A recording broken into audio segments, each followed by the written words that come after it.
Hello everyone, welcome to the channel. मेरा मैं एक बार फिर से आपके साथ आया हूँ। आज का जो वीडियो है बहुत ही खास है, क्योंकि आज की वीडियो में मैं वो बताने वाला हूँ जो अभी इसके पहले कहीं नहीं बताया हूँ। इतना ही नहीं, ये जो वीडियो में जो कॉन्सेप्ट मैं दे रहा हूँ, एक छोटा सा कॉन्सेप्ट है, वो आपको पकड़ में आनी चाहिए। जो भी कॉन्सेप्ट आज मैं दे रहा हूँ, ये आपने कभी अभी तक नहीं देखा है, कंप्लीटली न्यू है आपके लिए और बहुत ही इंटरेस्टिंग और बहुत ही ज़्यादा जरूरी है इस चीज़ को आपको जानना। क्योंकि ये वो चीज़ है जहाँ पे आप क्वेश्चन, बहुत स्मार्ट लोग, जो बहुत तेज लोग हैं, वो पहले 30 सेकंड 35 सेकंड में अगर क्वेश्चन को बना रहे हैं इस तरह के क्वेश्चन में, तो अभी आप सारे लोग जो तेज हैं, जो नहीं तेज हैं, जो कमजोर हैं, जो भी नया देख रहे हैं, जो पहली बार इस वीडियो को देख रहे हैं, जो इस टॉपिक को पहली बार पढ़ रहे हैं, वो भी 5 सेकंड में बना लेंगे। क्योंकि कॉन्सेप्ट बताऊंगा, छोटा सा कॉन्सेप्ट है, उसके बाद सवाल पे बताऊंगा कैसे इसको अप्लाई करते हैं क्वेश्चन पे, और इसके बाद एक छोटा सा ट्रिक भी दूंगा जहां पे आपको दिमाग की भी जरूरत नहीं पड़ेगी। आप एक बार समझ जाएंगे, अब सीधा ऐसे ऐसे करेंगे और रिजल्ट निकल कर आ जाएगा। तो आप वीडियो को लास्ट तक देखिएगा, पेशेंस रखिएगा। ये नहीं सोचना है कि भाई अभी तो ट्रिक आया नहीं है तो वीडियो क्लोज करते, इससे आपको फायदा नहीं होने वाला है। सिर्फ ट्रिक दूंगा, आपके दिमाग में घूमता रहेगा आखिर रीजन क्या है इसके पीछे, और आप समझ नहीं पाएंगे, दिमाग स्थिर नहीं हो पाएगा। इसलिए आप पहले स्थिर कीजिए दिमाग को, कॉन्सेप्ट को समझिए, इसके बाद हम आ रहे हैं ट्रिक पे। देखिए टॉपिक क्या है, time and speed and distance. आपको पता है ये टॉपिक पहले से चल रहा है, इस टॉपिक का ये नेक्स्ट वीडियो है। इस वीडियो में, लास्ट वीडियो में मैंने जो बताया था वो ट्रेन एक्सीडेंट का क्वेश्चन का कॉन्सेप्ट बताया था। आज भी वही चीज रिपीट कर रहा हूं, लेकिन मैं उन लोगों के लिए ले रहा हूं जो अभी तक इस कॉन्सेप्ट को नहीं समझ पाए ढंग से। तो इसमें थोड़ा सा मॉडिफिकेशन हुआ है, कॉन्सेप्ट कंप्लीटली चेंज आपको मिलेगा। और ये सब बच्चों के लिए है जो कमजोर हैं, जिनको नहीं कुछ पता है, वो भी इसको समझेंगे अच्छे से। देखिए क्या होता है ट्रेन एक्सीडेंट के क्वेश्चन में। मान लेते हैं कोई ट्रेन आती है, मान लेते हैं यहां से पी से कोई ट्रेन चल रही है, इसको क्यू तक पहुंचना है, क्यू पॉइंट तक पहुंचना है। बीच में कहीं पे एक्सीडेंट हो जाती है। एक्सीडेंट होने के कारण क्या होता है, क्वेश्चन में जो दिया रहता है कि पहले स्पीड चल रही थी कुछ, अब स्पीड कुछ कम हो गई है। बाद में बोलता है क्वेश्चन में एक और कंडीशन रहता है कि अगर ट्रेन यहां एक्सीडेंट ना हो करके थोड़ी दूरी आगे चलकर होती, मतलब यहां पे एक्सीडेंट होती इस पॉइंट पे आकर, तो बोलेगा कि थोड़ा सा समय बचा लेता। क्लियर है? तो अभी तक क्या करना है आपको, आप सोचिए कि यहां एक्सीडेंट पहले हो रहा था ए पॉइंट पे, अब एक्सीडेंट हो रहा है बी पॉइंट पे, दोनों में अंतर क्या होगा? अगर ये एक्सीडेंट ए पे होकर के ना होकर के बी पे हो जाए, एक्सीडेंट ए की जगह अगर बी पे हो जाए तो क्या अंतर आएगा? मान लीजिए ए पे जब एक्सीडेंट हो रही थी उसको 10 घंटा लगा पहुंचने में, समय पूरा समय। अगर ये कुछ दूरी चलने के बाद एक्सीडेंट होगी तो इसका मतलब ये हुआ कि यहां तक वो अपने ओरिजिनल स्पीड से पहले आ रही थी, यहां तक एक्सीडेंट जब ए पे हो रहा था। अब एक्सीडेंट बोल रहे हैं हम कि कुछ दूरी चलने के बाद होगी, मतलब यहां तक वो ओरिजिनल स्पीड से ही आएगी। मतलब यहां ये जो दूरी है, इस दूरी में उसकी स्पीड नहीं कम होगी, वो अपने उसी स्पीड से आएगी जिस स्पीड से आ रही है, मतलब ओरिजिनल स्पीड से। इसका मतलब इतने बीच की दूरी को चलने में उसको स्पीड अपना कम नहीं करना पड़ेगा, मतलब थोड़ा सा समय वो बचा लेगा। और इसी कारण आप क्वेश्चन में देखते होंगे कि जो लिखा रहता है कि अगर थोड़ी दूरी आगे चलकर एक्सीडेंट होता, दुर्घटना होती, तो मान लेते हैं कहेगा कि कुछ समय कम देगा, आपको बोलेगा 8 ही घंटा का समय लिया है। इसका मतलब क्या हुआ कि यहां से यहां चलने में अगर वो 10 घंटा ले रहा था समय, तो यहां से यहां चलने में फिर से वो 8 घंटा ले रहा है। क्यों 8 घंटा ले रहा है? आप ध्यान से देखिए, ये वो दूरी है पी से ए तक, वो दूरी है जिसमें वो दोनों हर हाल में वो अपने ओरिजिनल स्पीड से चला है। मतलब यहां अगर ए पे एक्सीडेंट होता है या बी पे एक्सीडेंट होता है, पी से ए तक की दूरी सेम स्पीड से चली गई है, वही चाल है दोनों सिचुएशन में। अगर ये एक्सीडेंट होने के बाद क्यू पर पहुंचता है, तो देखिए बी पर एक्सीडेंट हो या ए पर एक्सीडेंट हो, बी से क्यू तक की दूरी दोनों में बराबर है और इसको एक ही चाल से चली गई एक्सीडेंट होने के बाद वाली चाल से। मतलब चाल का जो बदलाव हुआ यहां हुआ है ए बी के बीच में, जिसके कारण पहले चाल कम हो गई थी यहां पे पहले वाली सिचुएशन में, तो समय ज्यादा लगा था। अगर दूसरे सिचुएशन में चाल ओरिजिनल से चलती है तो समय कम लगा है। मतलब जो ये जो समय का जो अंतर आ रहा है वो सिर्फ इस दूरी के कारण आ रहा है, इस बीच की दूरी के कारण आ रहा है। यहां तक क्लियर? बढ़िया आगे हम देखिए बढ़ते हैं। मैंने वो कॉन्सेप्ट जो स्पीड का रेशियो का वो मैंने लास्ट वीडियो में बना लिया, अगर उनको उस कॉन्सेप्ट को जिनको भी देखना वो पिछले वीडियो में आप देख लीजिए। इस वीडियो में वो कॉन्सेप्ट नहीं बता रहा हूं जो मैंने लास्ट वीडियो में बनाया, क्योंकि वो आपको थोड़ा सा समय लेगा। जितना समय क्वेश्चन पे आता है एसएससी के एग्जाम में है, जितना क्वेश्चन आपको एक सवाल के लिए रहता है उतना समय ले लेगा वो पूरा, लेकिन ये आपको समय बचाएगा। इसलिए मैं इस मेथड पे आ रहा हूँ। वो मेथड मैंने बता रखा है, आप पिछला वीडियो में जाकर देख सकते हैं, जो बाकी सब जगह से आप सीखे हैं। देखिए यहाँ पे क्या हो रहा है, यहां से यहां तक की दूरी जो है, यहां से यहां तक की दूरी पहली एक्सीडेंट की समय है, पहली एक्सीडेंट है, और बाद में अगर एक्सीडेंट वहां ना होकर के यहां होता, यहां एक्सीडेंट ना होकर के अगर यहां होता, इसका मतलब इतनी दूरी चल के होता, तो आपको तो पता है कि ये दूरी बराबर है दोनों। जब दूरी बराबर है तो समय और चाल का रेशियो क्या होगा, उल्टा होगा। आप उस हिसाब से आगे बढ़ जाएंगे। मैं एक चीज पर नजर डालने के लिए बोल रहा हूं आपको कि जब समय का बदलाव यहीं से हुआ है, समय इसी दो स्पीड के बदलने के कारण बदली है, तो आप ये सोचिए कि अगर यहां जो ओरिजिनल, जो मान लेते हैं घटी हुई स्पीड से चल रहा था और यहां ओरिजिनल स्पीड से चल रहा था, अगर यहां भी ओरिजिनल स्पीड से चल देता, इस दूरी को घटी हुई स्पीड से दूरी तय किया होगा, कुछ समय लगा होगा, बढ़ी हुई स्पीड से दूरी तय करेगा, कुछ समय लगेगा, दोनों समय अलग अलग होगा। मैं बोल रहा हूं कि अगर ये जिस स्पीड से घटी हुई दूरी को चला है, जितने समय के लिए घटी हुई चाल से चला है, जितने समय के लिए ये घटी हुई चाल से चला है, अगर उतने ही समय तक ये अपनी ओरिजिनल चाल से चल दे इस दूरी को, तो आप कहेंगे सर इस हिसाब से वो ज्यादा किलोमीटर चल लेगा। हाँ, बिल्कुल ज्यादा किलोमीटर चलेगा, वो कुछ दूरी ज्यादा चल लेगा। मान लेते हैं कि डी दूरी ज्यादा चल लिया।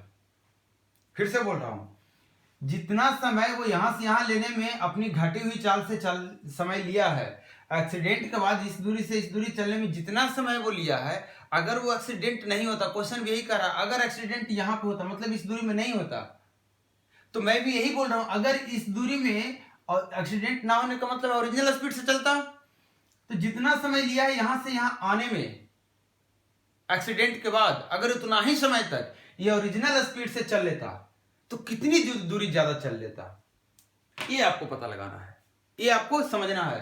तो आप बोलेंगे सर कुछ भी दूरी चल लेगा, अगर डी दूरी चल लेता है, वो जितनी स्पीड समय तक घटी हुई स्पीड से चल रहा था, अगर उतना ही समय तक बढ़ी हुई स्पीड से चलता, तो कितनी दूरी और चलता, कितनी दूरी और चलता। तो आप बोलते हैं सर डी दूरी और चलता, मैं प्लस लगा दे रहा हूं, प्लस डी, क्योंकि डी दूरी और चल लेता। इसका मतलब है ओरिजिनल समय से डी दूरी और चल लेता, डी डिस्टेंस और चल लेता। पहला पॉइंट ये आपको समझने के लिए है, ये चीज आपको समझना मैं क्या बोल रहा हूं, इसलिए बार बार बोल रहा हूं। पहला पॉइंट यहां से निकल कर आ गया, ये निकाल लेना है आपको। मैं बताऊंगा अभी क्वेश्चन पे तो पता चलेगा, ये निकालना बहुत टफ है, बहुत ईजी है, देखेंगे और ये ऐसे बन जाएगा। आपको कोई डायग्राम नहीं बनाना है क्वेश्चन में, क्वेश्चन देखेंगे और वहीं से टिक मारेंगे, कोई डायग्राम नहीं, कोई ऐसे लाइन में नहीं खींचना, कोई क्रॉस नहीं, ये सिर्फ आपको समझाने के लिए है। अब मुझे बताइए, अगर ये दूरी, ये इतने समय तक वो ओरिजिनल दूरी से चल लेता है, इतने समय तक ओरिजिनल दूरी से चल लेता है वो, तो इतनी दूरी ज्यादा चल लेता है। और अभी आपको मैंने बताया था कि ये जो समय है, यही समय बताता है कि अगर यहां T1 समय लगा है, यहां T2 समय लगा है, तो कितना समय बचा लिया है T1 से T2 में। मतलब T1 समय आपका ज्यादा होगा क्योंकि एक्सीडेंट पहले हुई है, इसमें T2 समय कम होगा क्योंकि एक्सीडेंट ज्यादा हुई है। तो आप कहेंगे सर T1 में से T2 को माइनस कर देंगे, तो यही वो समय है जो ये अगर एक्सीडेंट नहीं होता तो बचा लेता।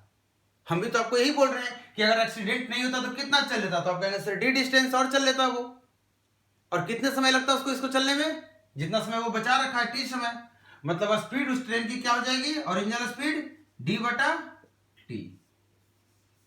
ये एक छोटा सा कॉन्सेप्ट है, एकदम छोटा सा। इसको आपको ऐसा नहीं है कि आपको पूरा समझ में आ गया होगा, मुझे पता है आपको थोड़ा सा दिक्कत हुई होगी समझने में। अब आते हैं सवाल पे, क्वेश्चन लेते हैं और देखिए इसी क्वेश्चन को, मैं वही क्वेश्चन ले रहा हूं जो आपके असाइनमेंट में है, जो प्रीवियस असाइनमेंट में आपको क्वेश्चन मिला है, उसी क्वेश्चन का प्रैक्टिस क्वेश्चन पहला ले रहा हूं।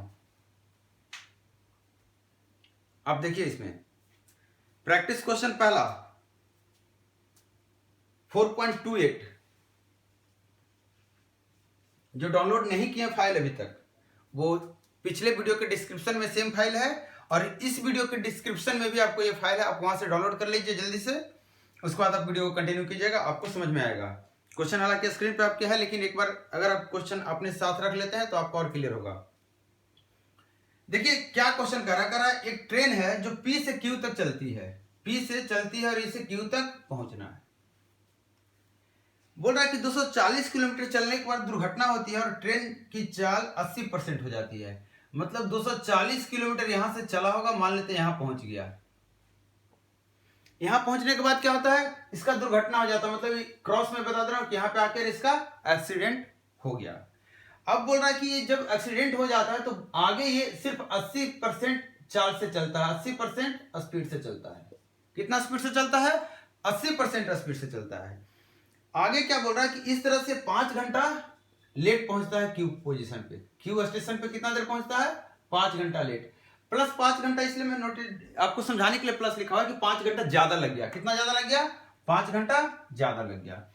बोल रहा है कि अगर ये 120 किलोमीटर और चल के एक्सीडेंट होती, अगर एक्सीडेंट 120 किलोमीटर मतलब यहां पे होती, यहां से 120 किलोमीटर और चलने के बाद होती, तो बोल रहा है क्वेश्चन क्या कि समय जो है, जो समय है वो मात्र 3 घंटा लगता। कितना लगता? 3 घंटा लगता। मतलब 3 घंटा ही ज्यादा समय लगता है, या 3 घंटा ही वो लेट होता। क्वेश्चन को फिर से एक बार समझिएगा क्या बोल रहा है। क्वेश्चन बोल रहा है कि एक ट्रेन है जो पी से चलती है, इसे क्यू तक पहुंचना है। पी से चली है, कुछ दूरी चलने के बाद 240 किलोमीटर चलने के बाद इसका एक्सीडेंट होता है और इसके बाद ये अपने जगह पे क्यू पोजीशन पे, क्यू स्टेशन पे पहुंचती है और इस तरह से देखी गई कि वो 5 घंटा लेट है।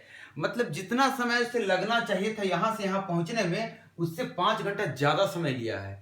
क्यों 5 घंटा ज्यादा समय लिया है? क्योंकि उसका एक्सीडेंट हो गया था और उसके बाद उसकी स्पीड कम हो गई थी, 80% हो गई। मतलब ओरिजिनल का 80% हो गया है, मतलब कुछ कम गया, 100% से 20% कम गया है। क्लियर? क्वेश्चन कह रहा है कि अगर ये एक्सीडेंट यहां नहीं होती, अगर एक्सीडेंट इस जगह पे ना होकर के 120 किलोमीटर और चलता उसके बाद होता, मतलब अगर एक्सीडेंट इस पोजीशन पे होता, तब ये जितना समय लेना चाहिए था उससे 3 घंटा ज्यादा लेता। इसका मतलब आप देख रहे होंगे, पहले जो समय ले रहा था उससे 5 घंटा ज्यादा ले रहा था, अब जो समय ले रहा है उससे 3 घंटा ज्यादा ले रहा है। मतलब 2 घंटा का समय ये बचा ले रहा है, 2 घंटा का समय बचा ले रहा है। आपको यही मैं बोला था निकालने के लिए कि आपको निकाल लेना है कि कितना समय वो बचा रहा है। अब बताइए इसको निकालने में आपको कितना सेकंड लगेगा? कुछ समय नहीं लगना है, खट से निकाल लेंगे आप।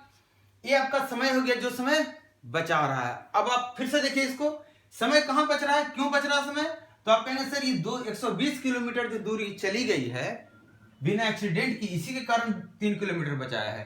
क्योंकि आप देख रहे हैं कि इसके पहले भी एक्सीडेंट नहीं हुआ है और इसके बाद दोनों हाल में एक्सीडेंट हो, इस पॉइंट के बाद एक्सीडेंट होकर ही गाड़ी चली है, चाहे वो पहला सिचुएशन हो चाहे दूसरा सिचुएशन हो। मतलब जितना समय इधर लगना है पहले सिचुएशन में, उतना ही समय उधर लगना है दूसरे सिचुएशन में। सेम स्पीड है।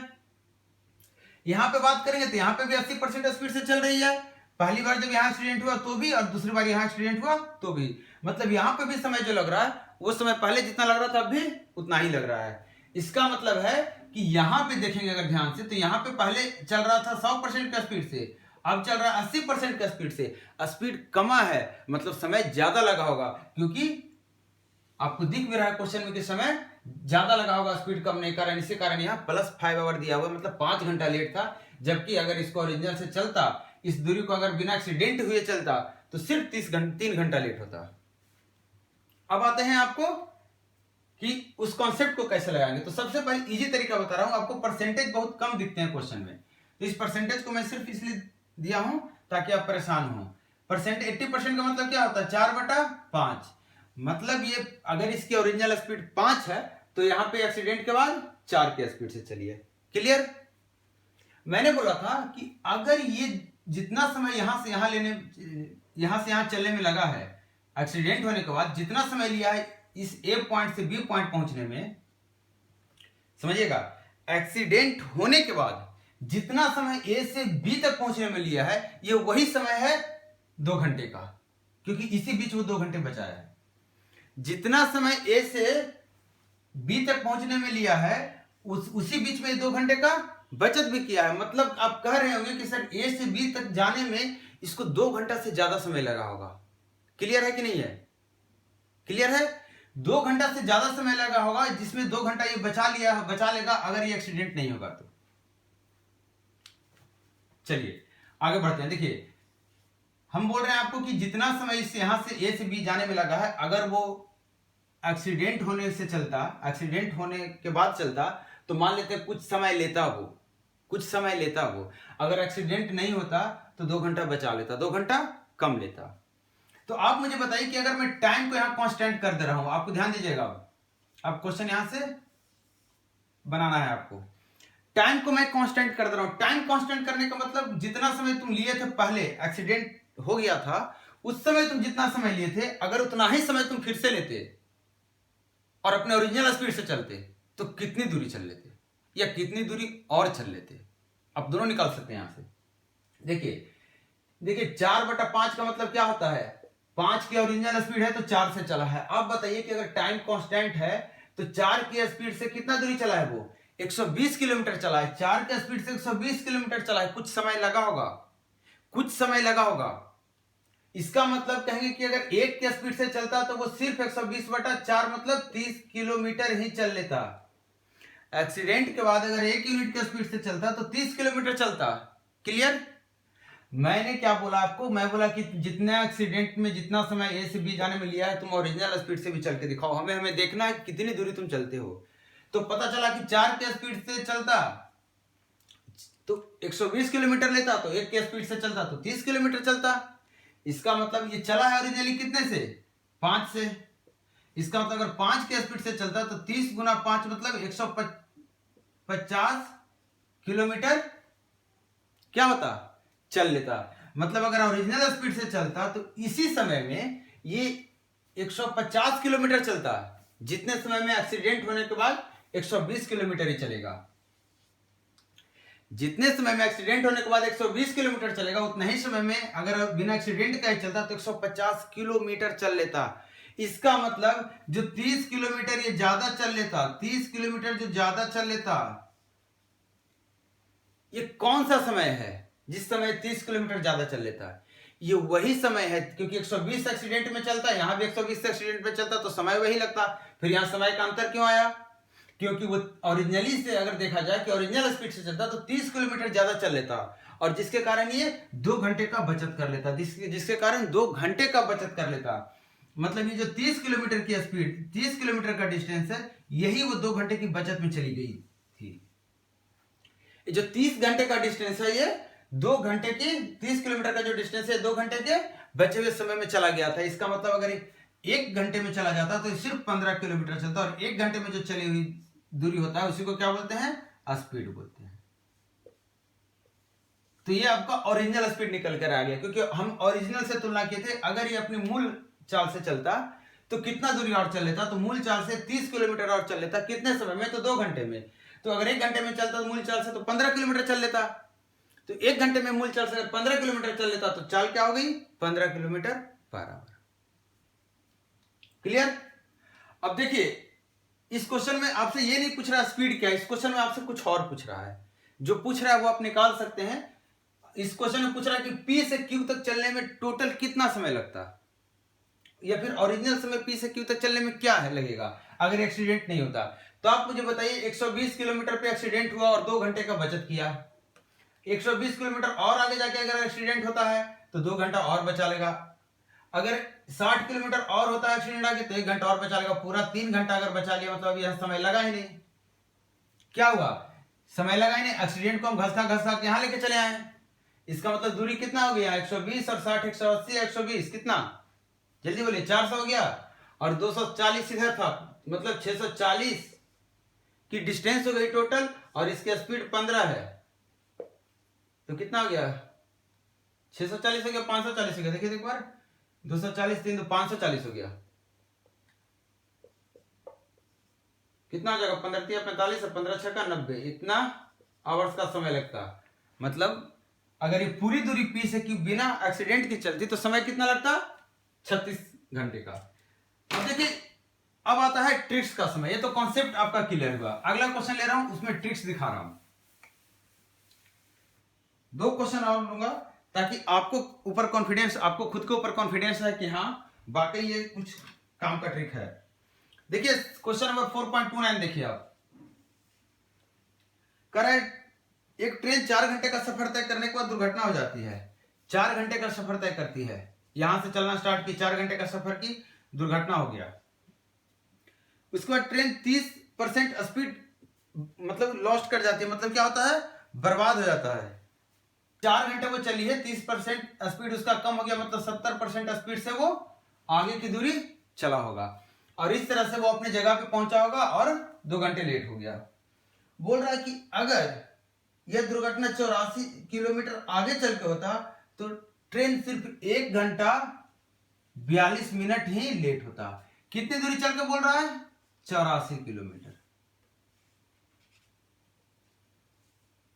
मतलब आप देखिए यहां से यहां तक में वो 84 किलोमीटर और चलता, और इस तरह से वो क्या होता? 1 घंटा 42 मिनट ही लेट होता। अब मुझे देखिए ट्रिक्स कहां पे आपको निकालना। आप मुझे बताइए, इसको फ्रैक्शन में सबसे पहले आप लिख लीजिए। 7 के स्पीड से चला, 84 किलोमीटर चला, तो 1 के स्पीड से चलेगा तो कितना चलेगा? 12 किलोमीटर। कितना कम से चला है? 10 से चलना था उसको, 3 यूनिट कम से चला, मतलब 3 यूनिट से चलता तो कितना किलोमीटर चल लेता? 36 किलोमीटर। क्लियर है? इसका मतलब यही 36 किलोमीटर वो कम चला है। ओरिजिनल से हमने तुलना किया है। आप 7 से निकालिए 84, 12 आया 1 यूनिट का, 10 यूनिट का निकालेंगे 120 आएगा, 120 में 84 माइनस करेंगे 36 आएगा। वो मैं समझा रहा था तो वो किया था, ट्रिक में यही करना आपको। यहां से निकालिए 1 यूनिट का वैल्यू, आपको निकल गया 12 किलोमीटर, वही किया था मैंने। कितना यूनिट कम अगर ओरिजिनल चलता तो कितना यूनिट ज्यादा चलता? 3 यूनिट ज्यादा चलता, मतलब 12 गुने 3 36 किलोमीटर ज्यादा चलता। क्लियर? कितने समय में? तो आप यहां देख लीजिए, सिर्फ उसके पास 18 मिनट का समय है। 18 मिनट ही समय बचा पाता इस दूरी को चलने में। तो आप खुद बताइए, 18 मिनट चल में 36 किलोमीटर चल रहा है, तो 1 मिनट में कितना चलेगा? 2 किलोमीटर। तो 60 मिनट में 120 किलोमीटर। तो स्पीड क्या होगी ट्रेन की? 120 किलोमीटर पर आवर। क्लियर? तो ये आपको यही एग्जाम में अप्लाई करना है। आपको सिर्फ देखना है कि कितना स्पीड वो कम चला है, कितना स्पीड कम चला है, कितना से चला है ध्यान दिया हुआ रहेगा आपको, कितना ओरिजिनल है वो दिया हुआ रहेगा, फ्रैक्शन में दिया हुआ रहेगा। आपको यहां से देखना है कितना यूनिट का अंतर है? 3 यूनिट का। इसी 3 यूनिट का वैल्यू निकालना है आपको, और 3 यूनिट का वैल्यू जो भी डिस्टेंस आएगा उसको आपको डिवाइड कर देना जो समय है उससे। कुछ नहीं करना है आपको, कोई टाइम का रेशियो नहीं लेना है, स्पीड का रेशियो नहीं लेना है, कुछ नहीं लेना है आपको। तो ये आपको स्पीड निकल कर आ गया। इस क्वेश्चन में एक चीज और पूछ रहा है आपसे निकालने के लिए, तो कुल दूरी पूछ रहा है, तो कुल दूरी तो आप निकाल लेंगे। 18 मिनट बचा है तो 84 किलोमीटर चला है, इसको पूरा 1 घंटा 42 मिनट बचाना है, कितना दूरी और चलेगा आप निकाल लीजिए, और फिर सारे दूरी को जोड़ लीजिए। एक क्वेश्चन और ले रहे हैं हम,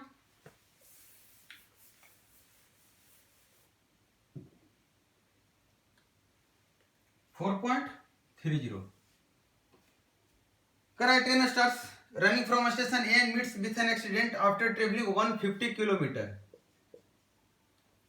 अब देखिए इस क्वेश्चन को मैं ऐसे ही बना रहा हूं, ठीक है?